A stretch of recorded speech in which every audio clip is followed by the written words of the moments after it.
I need to start prepping. I'm feeling a little pressure now, finally. I'm starting to freak out. I'm starting to freak out. That's basically it. I've hit that stage. Hello, my name is Sunny, and today is October 12th, 2016, which means we are, well, I'm in my 4th week of prepping for NaNoWriMo coming up, and we are only a few weeks away. We're edging closer, and more people are jumping on board, and this is very exciting. Today I wanted to talk about plot. I finally finished reading the Plot Perfect book. Now I'm working on figuring out which story I want to write via plot. So let's get started. So I finally finished the notes for Plot Perfect. I'm so glad to be done with the book. It wasn't... I feel really guilty for saying anything negative about a book that I read.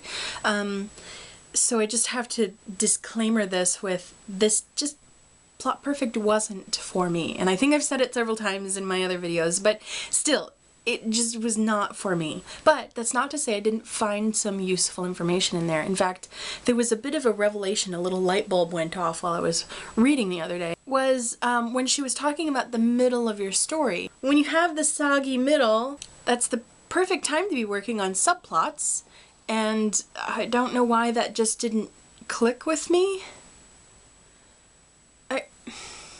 Maybe it's something I already knew, but it was just expressed in a different way that kind of made the puzzle piece fall into place. So anyway, I finished the notes for that, and I've moved on.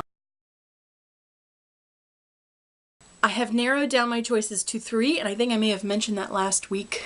3 choices.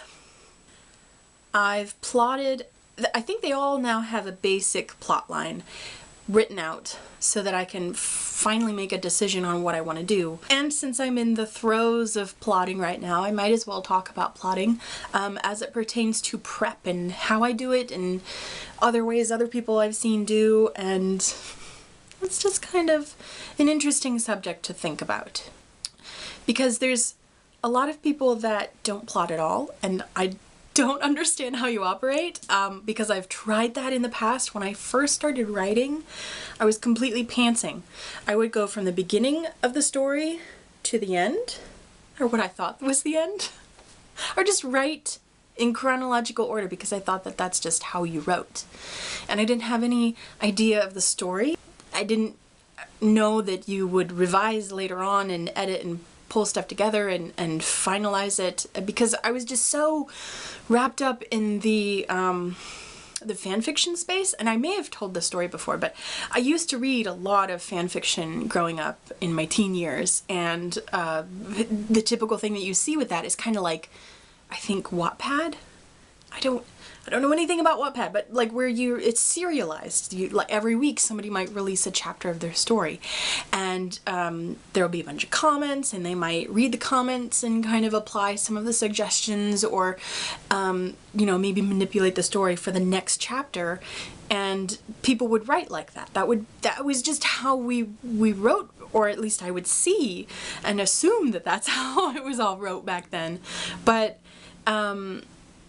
I never realized that people may have already written their story beforehand and were just releasing it like that to get more readership. So I would write like that. I would write a chapter, and then I was way too shy to like put it out there, but I would share it with my friends, and then, you know, we would get together and talk about it, and then, you know, write the next chapter, and then we'd get together and talk about it, and it's just... I thought that's how you wrote, and none of it was quality, and none of it was well thought out, but it was fun.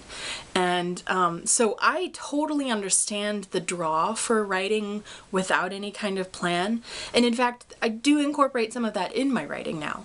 But the big thing that frustrated me, and I feel like the big failure that I had when I wrote like that, was I had no idea where the story was going.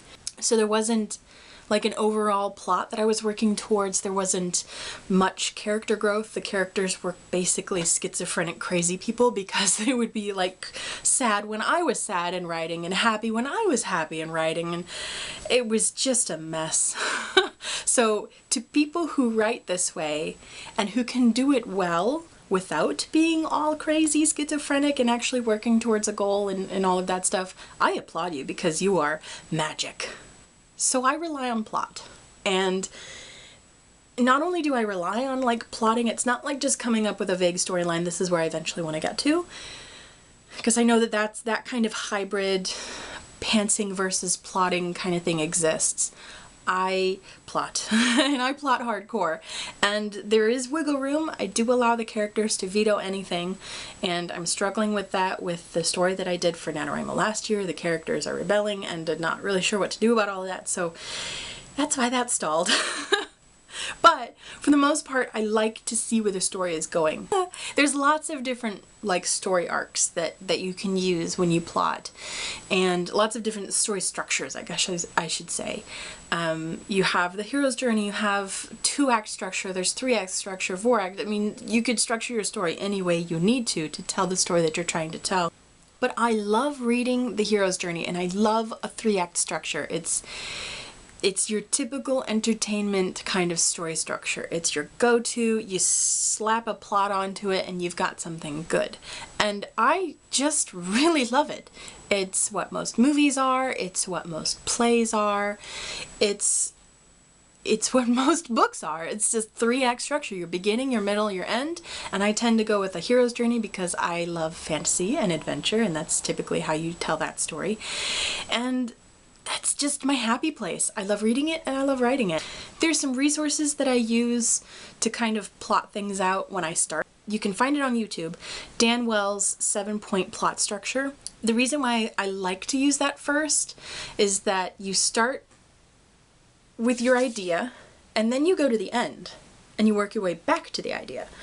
And it really forces you to commit to making a full story. And I love that. And that kind of gets my brain moving. That might not work for everybody.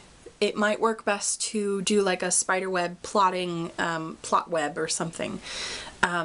Everybody's brains work differently, but that works so well for me. And then I expand it. I use Katytastic, also on YouTube. I use her like 3-act structure breakdown thing. She takes the 3 acts and then she takes the 3 acts and then she breaks them down into 3 pieces each. So then you have 9 acts. Can you see all my fingers? Then you got 9 acts. And then you break those down and you have 27 pieces of a story. And I like to lay my story out along that and see how much I can fill out. And it kind of forces me to throw wrenches in, because the reason why I suck at plot is because I just want everything to be happily ever after. And so occasionally I get my masochistic, like, mood, but generally when I'm plotting, that kind of helps me throw some wrenches in their way, and then I can actually get a kind of interesting plot out of it.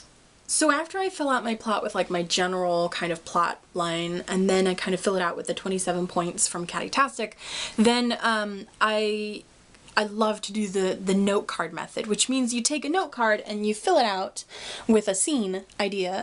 Then you put them all up on a wall and you can move them around and adjust things. I love to do this, especially when things are just not clear. Like I envision this section of the story going a certain way and it becomes mush when I try to like put it on the page, and this kind of helps streamline things, because sometimes just writing lists, I'm a list writer, I write lists for my lists.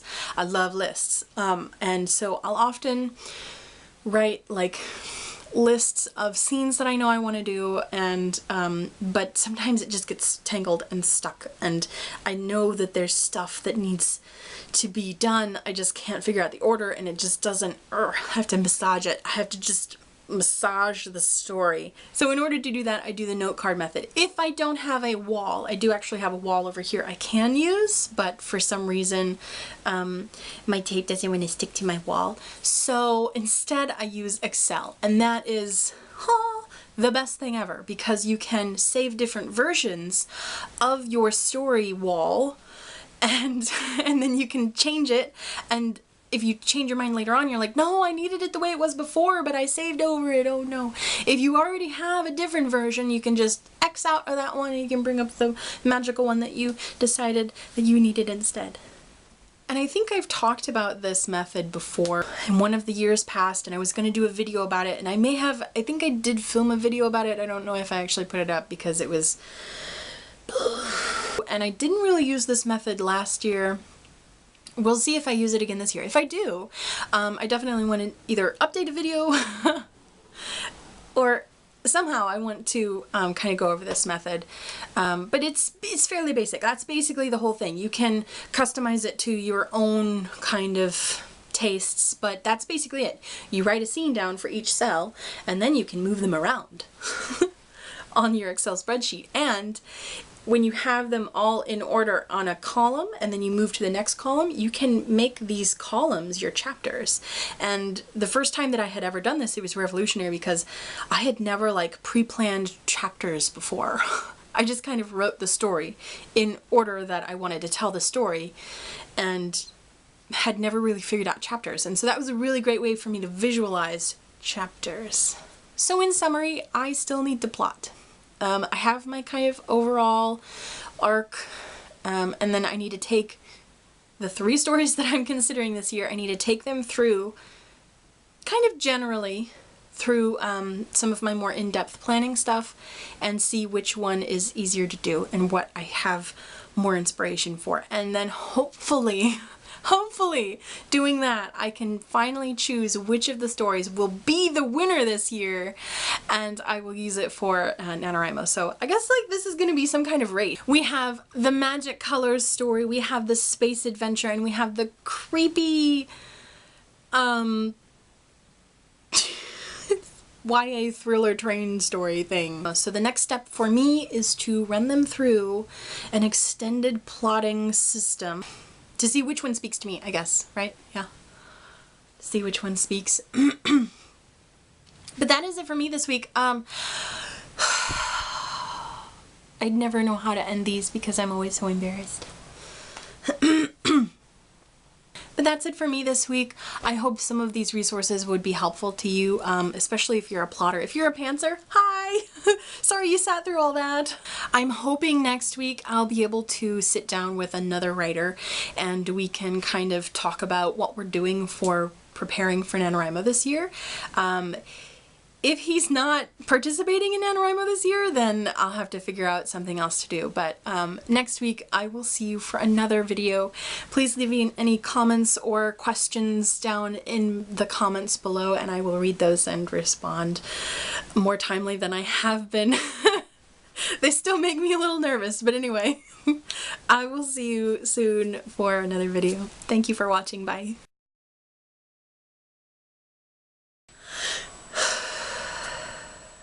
This is my nervous thing. Inhale deeply, touch my chin. Maybe I provided some resources that you hadn't seen before. I'm touching everything. Stop touching everything.